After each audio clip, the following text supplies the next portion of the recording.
खबर आपको देंगे। सिंध बोर्ड ऑफ रेवेन्यू में 150 से ज्यादा अहम फाइलें चोरी होने पर कोई पेशरफ्त नहीं हो सकी है। Senior member board of revenue की जानिब से मेंबर लैंड यूटिलाइजेशन की सरबराही में तश्कील दी गई कमेटी को 20 दिन गुजर चुके हैं। इसी पर बात करेंगे। डॉन न्यूज के नुमाइंदे खावर हुसैन हमारे साथ मौजूद हैं। खावर बताएगा, 20 दिन गुजर गए हैं, कोई अमल दरामद नहीं हो सका, क्या तफसीलात हैं?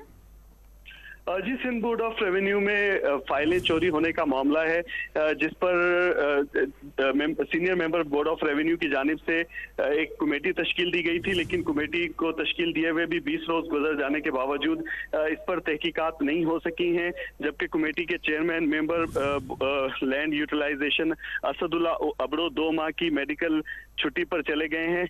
इस जो 200 के करीब ये फाइलें थी जो चोरी करके बोर्ड ऑफ रेवेन्यू से मुंतकिल की जा रही थी, जिन पर जाली अलाटमेंट की जा रही थी और जिन पर साबिक सेक्शन अफसर इमरान हमीद के दस्तखत थे।